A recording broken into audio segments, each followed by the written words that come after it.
Hello and welcome to the Saturday Summary for January the 11th, 2014, the weekly summary of market and economic news for annuity and life insurance professionals. I'm Jonathan Illig for The Biz. Now, as always, our summary begins with year-to-date and rolling one-year point-to-point numbers for the major indexes. As we can see here, 2014 has not started well with the broad indexes down slightly, but on a rolling point-to-point basis, they're still up pretty significantly. Now, why do we track this rolling one-year point-to-point numbers? Because it gives you, the insurance professional, the knowledge of how indexed annuity and life products have been faring for the past year. For example, if we take a look at the S&P 500 index, contracts written 1 year ago or up for an annual anniversary have hit their caps. Now, reviewing the week for the first trading year of 2014, the indexes have been essentially flat. As we see at the chart here, the S&P is down about 0.32% since the start of the year. Although for this week it's gained right about 0.60%. Now, some on Wall Street believe that the first 5 or 10 days of the markets in January foretell how the rest of the year is going to go. I don't believe that, many others don't. However, many do believe that we have a potentially significant correction is not only overdue, and that with or without a correction, that the markets will remain fairly flat and very volatile for 2014.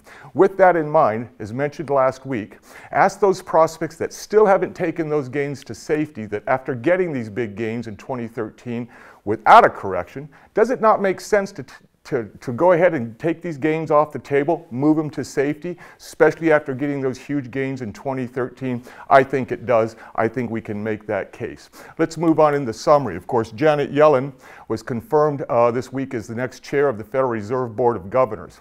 And this week they released the December Federal Open Market Committee meetings, and they contained a couple of surprises. What were those surprises? Well, first, the minutes revealed that the decision to reduce quantitative easing stimulus was more due to the decreasing effectiveness of the stimulus to create jobs, and that the second surprise was concern voiced in the minutes about, quote, excessive risk-taking in the financial sector as a result of this quantitative easing stimulus. Gee, you think?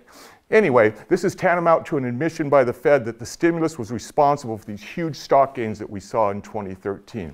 Now, speaking of the Fed, and therefore interest rates as measured by the yield on the 10-year Treasury note fell almost 5% this week. Let's hope this does not continue, as we really need decent interest rates to support the benefits that we saw increased in 2013 on our insurance products.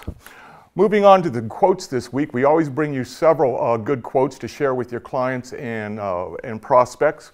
But I particularly like this one this week from Lance Roberts of STA Wealth Management, who, when talking about investors thinking that this bull market is just going to keep going forever, said this: unfortunately, since most individuals only consider the bull case, it creates confirmation bias for their greed emotion. They never see the train coming. How true, huh? One of the purposes of this Saturday summary is to help you, the insurance professional, with the information you need to help your prospects see that train coming while they still have time to move their gains to safety. Now, on that note, let's move on to this week's articles selected from the Financial Press. First up here, we have a couple of articles that are predicting not only a very volatile stock market, but basically a flat one. This first one, titled "Brace for a Risky Volatile Year," a Wells Fargo analyst is expecting a lot of ups and downs in the markets, particularly in the S&P 500, and is predicting that by the end of 2014, it's going to end up right about where it started, basically completely flat. So she's speaking of a lot of the over-exuberance for the market coming out of this big 2013. And she concludes this article with a quote: "There's this polarization that has occurred, leaving everyone kind of piled on one side of the boat. And we all know what happens when everybody's on one side of the boat." Of course, what she's speaking of is the boat collapses or flips over. Next article is very similar, also published at CNBC, titled "Dream Run in U.S. Stocks Set to End." In this article, the HSBC analyst who is writing this article talks of U.S. stocks being really overvalued in relation to global stocks, i.e. a potential correction. I like to quote from this article where she says, "U.S. stocks could come under pressure over the coming quarters. The country's equities are trading at a price-to-earnings ratio of 20, a 20% premium over global stocks," again, foretelling perhaps a correction. She concludes with, "Our analysis shows that markets tend to underperform in the short term when valuations reach such extremes." So both these CNBC articles are, of course, in the summary, and they're great to share with those clients who are still waiting to go to safety. Let's move on. An article I really want to feature this week is titled "The Baltic Dry Index Collapses 35%. Worst Start in 30 Years." This was published at Zero Head. Now, this article points out that something called the Baltic Dry Index, something most of us are not really familiar with, has dropped 35% in the 2 weeks following Christmas Eve. This is the biggest decline for that period since 1984. So you may ask, John, what is the Baltic Dry Index and why should anyone care? Well, it's a very important index. What this thing is the Baltic Dry Index tracks the cost of moving raw materials and commodities by ship.